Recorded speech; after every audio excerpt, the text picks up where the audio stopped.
A sutil arte de ligar o foda-se. Capítulo 2. A felicidade é um problema. Há 2.500 anos, num palácio localizado no sopé himalaio Há 2.500 anos, num palácio localizado no sopé himalaio do atual Nepal, vivia um rei que seria pai. O rei tinha um objetivo bastante grandioso para o filho: tornar a vida da criança perfeita. O menino não passaria por um único momento de dor. Todas as suas necessidades e todos os seus desejos seriam atendidos prontamente. O rei mandou que construíssem muros altos no redor do palácio, para que o príncipe jamais conhecesse o mundo lá fora. Ele mimava o menino, cobrindo-o de comida e presentes, cercando-o de servos que atendiam a todos os seus caprichos. Como planejado, a criança cresceu alheia à crueldade habitual da existência humana. Toda a infância do menino foi assim, mas apesar do luxo e da opulência infinitos, o príncipe se tornou um jovem meio estressado. Em pouco tempo, todas as experiências lhe pareciam vazias e sem valor. Por mais que o pai lhe desse, nada era suficiente e nunca significava nada. Até que certa madrugada, o príncipe saiu do palácio às escondidas, para descobrir o que havia além dos muros. Ele ordenou que um criado o conduzisse pelo vilarejo local, e o que viu deixou o rapaz horrorizado. Pela primeira vez na vida, o príncipe conheceu o sofrimento. Viu doentes, velhos, moradores de rua, sofredores e até mortes. O príncipe voltou ao palácio e entrou numa espécie de crise existencial, sem saber como lidar com o que tinha visto. Ficou todo emo e reclamão. E como é típico dos jovens, acabou culpando o pai exatamente por tudo o que o rei tentara fazer por ele. As riquezas, concluiu o príncipe, eram o que tinham deixado tão infeliz, impedindo-o de encontrar sentido na vida. Ele decidiu fugir. O príncipe só não contava que fosse tão parecido com o pai. Ele também tinha ideias grandiosas. Assim, decidiu não só fugir, como também abrir mão da nobreza, da família e de todas as posses para viver nas ruas, dormindo na imundícia como um animal. Nas ruas, ele passaria fome, sofreria e mendigaria por comida pelo resto da vida. Na noite seguinte, o príncipe saiu escondido de novo, desta vez para nunca mais voltar. Durante anos, ele viveu como um mendigo, um refúgio descartado e esquecido da sociedade. O cocô do cachorro grudado no sapato da hierarquia social. E como planejado, o príncipe sofreu muito, enfrentou doenças, fome, dor, solidão e fraqueza. Ficou à beira da morte, muitas vezes sobrevivendo o dia inteiro com uma única noz. Alguns anos se passaram, e mais outros, até que nada aconteceu. O príncipe percebeu que aquela vida de provações não era aquilo tudo que prometia, não levava a sua desejada iluminação, não relevava nenhum mistério mais profundo a respeito do mundo ou do propósito da vida. Em outras palavras, o príncipe percebeu o que todo mundo meio que já sabia: sofrer é uma merda, e não necessariamente se traduz em algo significativo, seja na riqueza ou na pobreza. Não existe valor no sofrimento, quando não há um propósito. Daí foi um pulo para o príncipe chegar à conclusão de que, na sua ideia tão grandiosa, assim como a do pai, era uma bela bosta, e de que ele deveria fazer outra coisa da vida. Muito confuso, o príncipe se limpou e, encontrando uma grande árvore perto do rio, decidiu se sentar à sombra e só se levantar quando tivesse outra grande ideia. Reza a lenda que o príncipe confuso ficou debaixo da árvore por 49 dias. Não vamos entrar na questão da viabilidade biológica de ficar sentado no mesmo lugar por 49 dias. Digamos que durante esse período o príncipe foi tocado por diversas verdades muito profundas. Uma delas foi a seguinte: a vida em si já é uma forma de sofrimento. Os ricos sofrem por serem ricos. Os pobres sofrem por serem pobres. Pessoas sem família sofrem por não terem família. Pessoas com família sofrem por causa da família. Pessoas que buscam os prazeres mundanos sofrem por causa dos prazeres mundanos. Pessoas que se abstêm dos prazeres mundanos sofrem por se absterem. Isso não significa que todo o sofrimento seja igual. Sem dúvida, alguns são mais dolorosos que outros, mas mesmo assim todos nós sofremos. Anos depois, o príncipe formularia toda uma nova filosofia de vida e a transmitiria ao mundo. e este seria o princípio central. Devemos parar de tentar resistir à dor e à perda, pois são inevitáveis. O príncipe se tornaria conhecido como Buda. E se você nunca ouviu falar dele, saiba que Buda não foi pouca coisa. Existe uma premissa básica em muitas de nossas conjecturas e crenças. Ela postula que a felicidade é algorítmica, que pode ser buscada, merecida e alcançada, como se estivéssemos entrando na faculdade de direito ou montando um complicado conjunto de Lego. Se eu conseguir X, serei feliz. Se eu tiver a aparência Y, serei feliz. Se eu conquistar uma pessoa como Z, ficarei feliz. Essa premissa é o problema. A felicidade não é uma equação que possa ser solucionada. A insatisfação e a inquietude são inerentes à natureza humana. E como veremos, componentes necessários para se criar uma felicidade consistente. Buda sustentou isso a partir de uma perspectiva teológica e filosófica. Vou defender o mesmo argumento neste capítulo, mas de uma perspectiva biológica, com pandas. As desventuras do panda da desilusão. Se eu pudesse inventar um super-herói, seria o panda da desilusão, com uma máscara cafona nos olhos e uma camiseta que não cobriria sua enorme barriga de panda. Ele teria o superpoder de dizer às pessoas duras verdades sobre si mesmas. Verdades que elas precisam ouvir, mas não querem aceitar.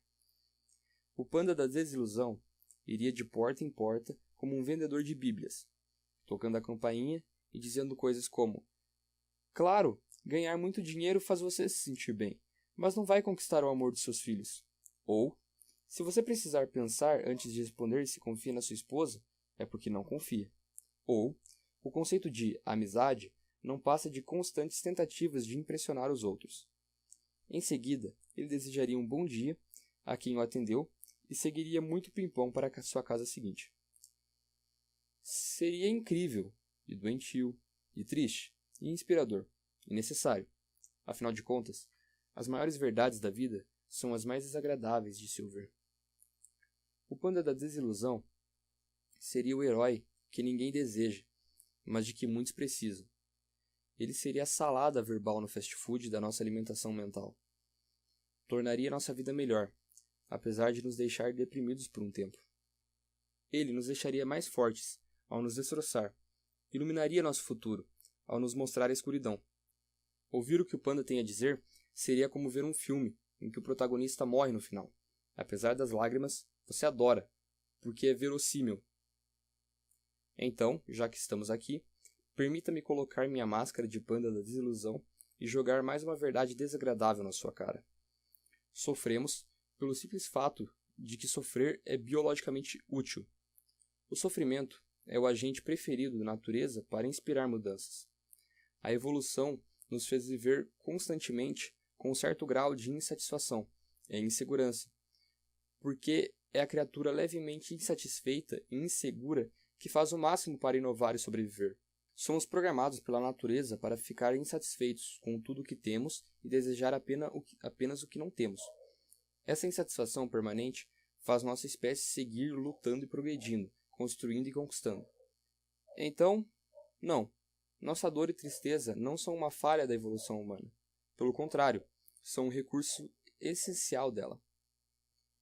A dor, em todas as suas formas, é o meio mais efetivo de que nosso corpo dispõe para gerar ação. Imagine algo simples, como dar uma topada com o dedão do pé. Se você for como eu, sua reação é gritar tantos palavrões que faria o Papa Francisco chorar. Ou você culpa o pobre objeto inanimado pelo seu sofrimento. Mesa escrota, diz. Ou talvez chegue ao ponto de questionar toda a sua visão sobre design de interiores com base no seu dedo latejante. Que tipo de idiota coloca uma mesa aqui? Mas voltemos. Aquela dor horrível no dedo, que eu, você e o Papa odiamos tanto, tem um motivo importante para existir. A dor física é um produto do sistema nervoso, um mecanismo de resposta que nos permite desenvolver a noção espacial de nossas proporções físicas, aonde podemos ou não ir, o que podemos ou não tocar. Quando excedemos esses limites, nosso sistema nervoso nos pune, para que a gente preste atenção e nunca mais repita o erro. Essa dor, por mais que a odiemos, é útil. É ela que nos ensina no que devemos prestar atenção quando somos pequenos ou quando estamos distraídos. Ela nos ajuda a descobrir o que faz bem e o que faz mal. Ajuda a entender e aceitar nossas limitações. Ensina a não brincar perto de um fogão aceso nem enfiar objetos de metal em tomadas. Sendo assim, nem sempre é benéfico evitar a dor e buscar apenas o prazer, já que às vezes a dor tem importância vital para o nosso bem-estar. E não existe apenas a dor física. Como qualquer um que já tenha sido obrigado a assistir o episódio 1 de Star Wars pode confirmar. Nós humanos também somos capazes de sofrer de extrema dor psicológica. Na verdade, pesquisas descobriram que o cérebro não registra muita diferença entre a dor psicológica e a dor física. Então, quando digo que senti meu coração ser atravessado lenta e repetidamente por uma adaga quando minha primeira namorada me traiu e me largou, é porque doeu tanto que daria no mesmo se tivessem realmente cravado uma adaga lenta e repetidamente no meu coração. Assim como a dor física, a dor psicológica indica que há um desequilíbrio, que algum limite foi excedido. E também como a dor física, a psicológica nem sempre é indesejável ou de todo ruim. Em certos casos, passar por dores emocionais ou psicológicas pode ser saudável ou mesmo necessário. Assim como bater o dedão nos treina para esbarrar menos em mesas, a dor emocional provocada por rejeição ou fracasso nos ensina a evitar os mesmos erros no futuro. O que nos leva a deduzir um dos grandes perigos de uma sociedade que se esquiva cada vez mais dos inevitáveis desconfortos da vida. Perdemos o benefício da passagem por doses saudáveis de dor, e essa perda nos desconecta da realidade. Você pode ficar com água na boca ao imaginar uma vida livre de problemas, repleta de felicidade e compaixão eterna. Mas aqui, no mundo real, os problemas nunca cessam. Sério, eles não acabam. O panda da desilusão acabou de passar aqui. Ele me contou tudo enquanto tomávamos margaritas. Os problemas nunca somem, eles só melhoram. Warren Buffett tem problemas financeiros. O mendigo bêbado que fica à espreita na frente do supermercado também tem. Buffett simplesmente tem problemas financeiros melhores que os dos mendigos. Tudo na vida é assim. A vida é basicamente uma série interminável de problemas, Mark, afirmou o panda. Ele tomou mais um gole do drink e ajeitou o guarda-chuvinha cor-de-rosa que adornava o copo. A solução de um problema é apenas o início do próximo. Depois de um tempo, eu me perguntei de onde aquele panda falante tinha saído. Aliás, quem foi que preparou essas margaritas?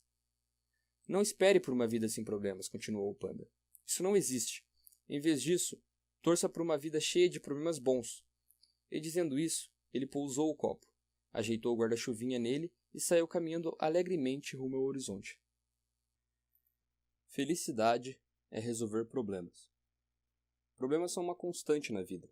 Quando você resolve seus problemas de saúde frequentando uma academia, está criando novos problemas, como ter que acordar cedo para não se atrasar. Passar meia hora suando que nem um porco na esteira.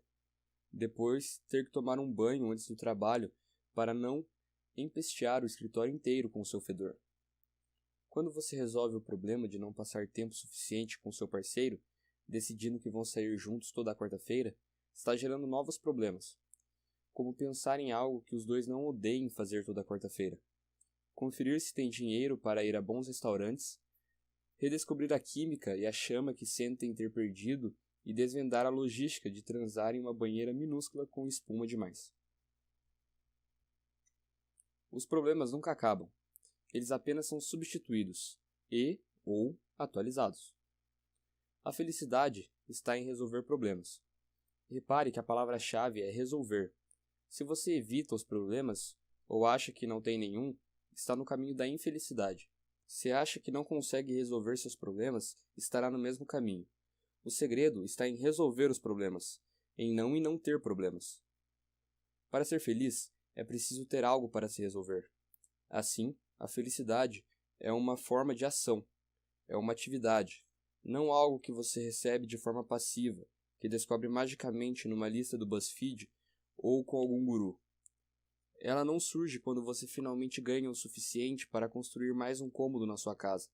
Ela não está esperando por você em algum lugar, alguma ideia, algum emprego, nem num livro, aliás. Felicidade é um exercício constante, porque resolver problemas é um exercício constante.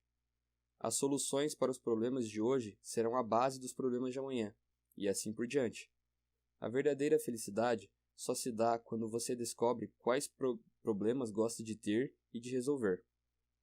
Às vezes são problemas simples: comer bem, viajar, zerar o jogo que você acabou de comprar.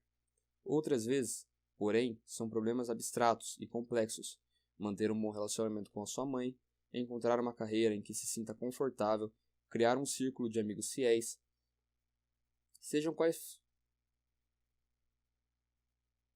quais forem os seus problemas, o conceito é o mesmo: resolva-os e seja feliz. Infelizmente, para muitas pessoas, a vida não é tão simples assim. Isso porque elas estragam tudo fazendo algumas dessas merdas. Primeira merda: negação. Algumas pessoas negam que os problemas sequer existam. E, como negam a realidade, precisam se iludir e se alienar o tempo todo. Isso porque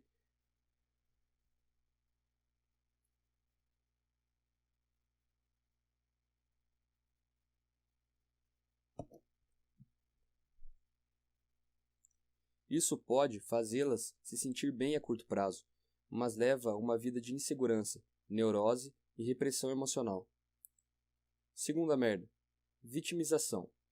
Há quem prefira acreditar que nada pode fazer para resolver seus problemas. As vítimas tentam culpar os outros ou circunstâncias externas. Isso pode fazê-las se sentir melhor a curto prazo, mas leva a uma vida de raiva, desamparo e desespero. As pessoas negam e culpam os outros pelos próprios problemas, simplesmente porque é fácil e provoca alívio, enquanto resolvê-los é difícil e muitas vezes gera sofrimento, culpa e negação não barato. São uma fuga temporária dos problemas, o que proporciona uma sensação passageira de melhora. Há diversas formas de obter euforia, seja pela ingestão de substâncias como o álcool, seja pela sensação de altivez moral ao culpar os outros, ou pela emoção de uma aventura arriscada. Basear a vida em picos de euforia é superficial e improdutivo. Grande parte do mercado da autoajuda se sustenta em vender euforia em vez de ensinar as pessoas a resolver os problemas legítimos. Muitos gurus ensinam novas formas de negação e enchem o público de exercícios que causam bem-estar a curto prazo, mas que ignoram a raiz do problema. Lembre-se, nenhuma pessoa feliz de verdade tem a necessidade de ficar diante de um espelho repetindo para si mesma que é feliz. Outro problema da euforia é que ela vicia. Quanto mais dependemos dela para sentirmos uma melhora em nossos problemas ocultos, mais recorremos a tal recurso. Assim, quase tudo pode se tornar um vício, dependendo do motivo pelo qual é usado. Todos temos nossos métodos preferidos para entorpecer a dor causada pelos problemas, e não há nada de errado nisso, desde que sejam usados em doses moderadas. Quanto mais evitamos e mais nos entorpecemos, mais doloroso será quando finalmente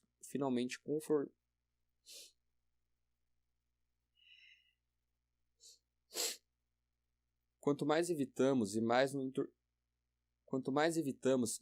entorpecemos, mais doloroso será quando finalmente Quanto mais evitamos e mais nos entorpecemos, mais doloroso será quando finalmente confrontarmos nossos problemas. Sentimentos não são tudo isso que você pensa. Os sentimentos foram desenvolvidos em nosso organismo com um propósito específico: nos ajudar a viver e a nos reproduzir melhor. Só isso. São um mecanismo de resposta, cuja função é nos alertar de que algo é provavelmente bom ou provavelmente prejudicial. Nada mais, nada menos. Assim como a dor da queimadura ensina a não tocar o fogão aceso de novo, a tristeza de estar sozinho ensina a não repetir os comportamentos que causaram solidão. Sentimentos são apenas sinais biológicos criados para empurrar as pessoas na direção de mudanças positivas. Olha, não estou tentando menosprezar sua crise de meia-idade ou ainda não superar o do trauma de quando seu pai alcoólatra roubou sua bicicleta quando você tinha 8 anos. Mas no final das contas, se você se sente mal, é porque seu cérebro está indicando a presença de algum problema não abordado ou não resolvido. Em outras palavras, sentimentos negativos são uma chamada à ação. Se você sente algo ruim, é porque precisa agir. Da mesma maneira, sentimentos bons são a recompensa por agir certo. Quando você se sente bem, a vida parece simples e basta aproveitá-la. Até que, como tudo ou mais, a sensação boa desaparece, porque sempre surgem mais problemas. Muita gente é ensinada a reprimir as emoções, por diversas razões, pessoais, sociais ou culturais, sobretudo as negativas. Só que, infelizmente, negar os sentimentos negativos é negar vários dos mecanismos de resposta que ajudam a resolver problemas. Como resultado, muitos dos indivíduos reprimidos têm dificuldade em lidar com os problemas ao longo da vida. E se não conseguem resolver esses problemas, não têm como ser felizes. Lembre-se, a dor tem um propósito. No entanto, há também quem se identifique demais com as emoções. Tudo se justifica apenas porque a pessoa se sentiu assim. Ah, eu quebrei seu para-brisa, mas foi porque eu estava com ódio, não pude evitar. Ou, eu larguei a faculdade e me mudei para o Alasca porque senti que era o certo a se fazer. Tomar decisões com base apenas no que o seu coração manda, sem o auxílio da razão para se manter na linha, é pedir para dar merda. Sabe, quem baseia a vida nas emoções? Crianças de 3 anos. Cachorros. Sabe o que mais crianças de 3 anos e cachorros fazem? Cagam no tapete. A obsessão e a atenção exagerada aos sentimentos sempre falham pela simples razão de que os sentimentos não duram. O que nos faz feliz hoje não nos fará feliz amanhã, porque nossa biologia sempre vai demandar algo mais.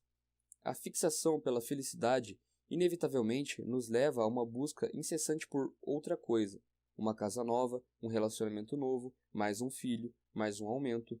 E apesar de todo o nosso esforço, acabamos nos sentindo do mesmo jeito que no começo, insuficientes. Os psicólogos às vezes se referem a esse conceito como a histeria hedonista. Os psicólogos às vezes se referem a esse conceito como a esteira hedonista, a ideia de que sempre estamos nos esforçando para mudar nossa vida, mas na verdade nunca nos sentimos muito diferentes. É por isso que nossos problemas são recorrentes e inevitáveis. A pessoa com quem você se casa é a pessoa com quem você briga. A casa que você compra é a mesma que você reforma. O emprego dos seus sonhos é o mesmo que vai estressá-lo. Tudo vem com o sacrifício embutido, ou seja, o que nos faz bem vai inevitavelmente nos fazer mal também. O que ganhamos também é o que perdemos. O que nos proporciona experiências positivas definirá também as negativas. Esse conceito é difícil de engolir. Nós gostamos de pensar que existe uma felicidade derradeira a alcançar. Gostamos de pensar que é possível alcançar um alívio permanente do sofrimento. Gostamos de pensar que é possível se sentir para sempre pleno e satisfeito com a vida, mas não é. Escolha as suas batalhas. Se eu perguntar o que você quer da vida e você disser algo como: quero ser feliz, ter uma família maravilhosa e um emprego de que eu goste. Essa é uma resposta tão comum e previsível que não significa nada. Todo mundo gosta do que é bom. Todo mundo quer ter uma vida sem preocupações, feliz e fácil.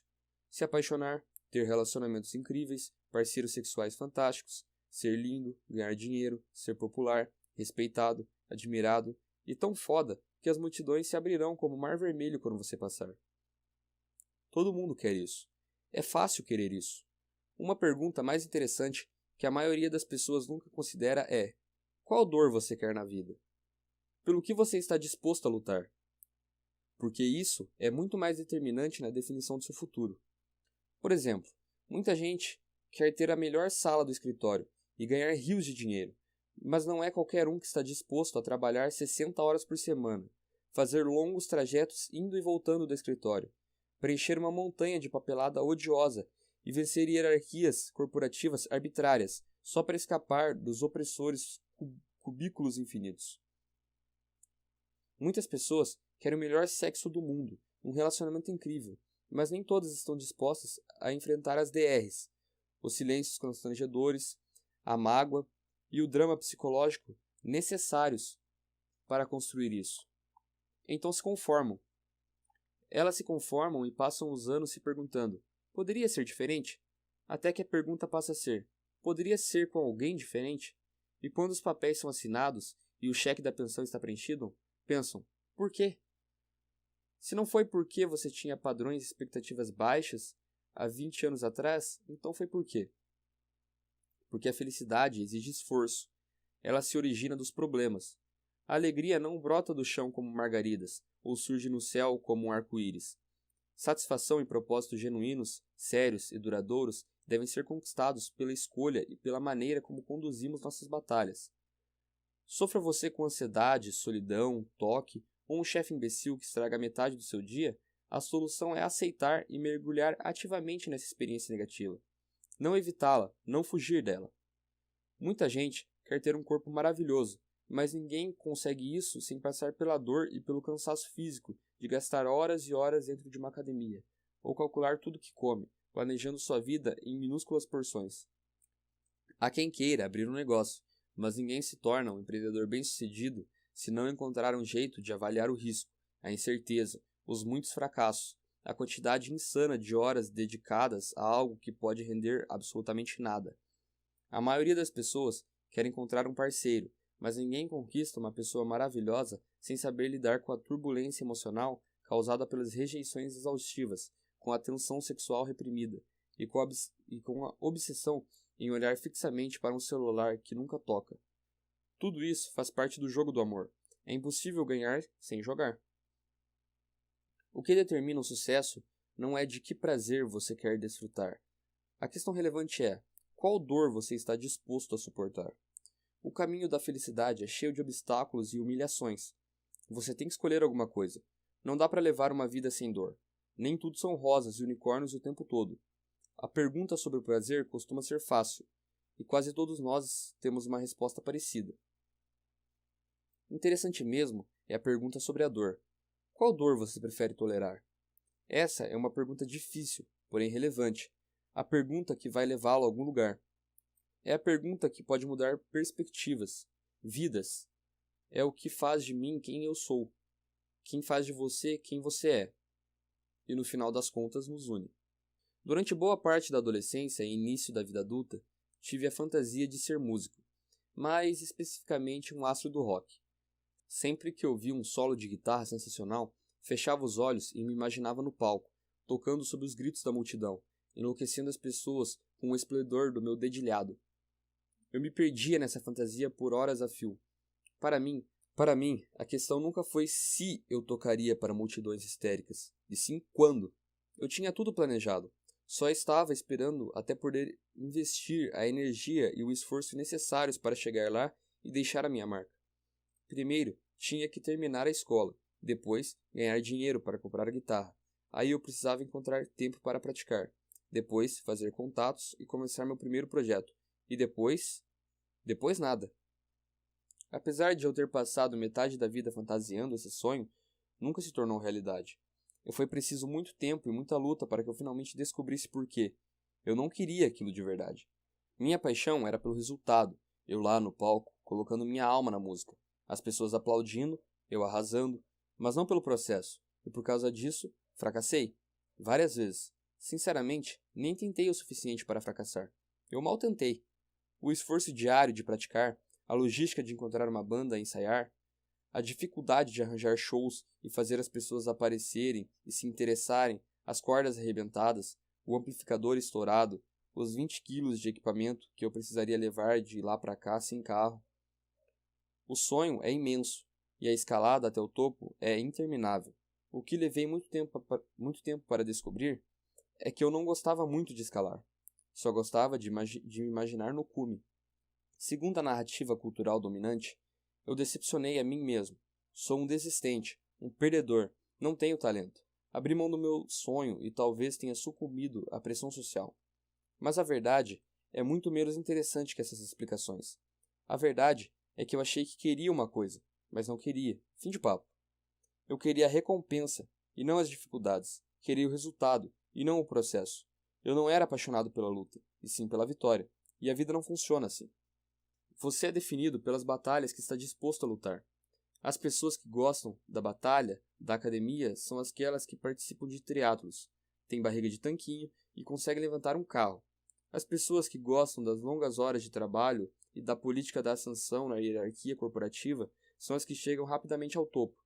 As pessoas que gostam das tensões e das incertezas do estilo de vida do artista faminto são, no final das contas, as que chegam aos palcos. Isso não tem nada a ver com força de vontade ou coragem, Não é a repetição da ladainha, não há vitória sem dor. É o componente mais simples e básico da vida. As batalhas determinam as conquistas. Os problemas criam a felicidade, junto com os problemas um pouco melhores e mais atualizados. Veja bem, trata-se de um interminável espiral ascendente. Se você acha que em algum momento terá permissão para parar, infelizmente não entendeu nada, porque a alegria está na subida.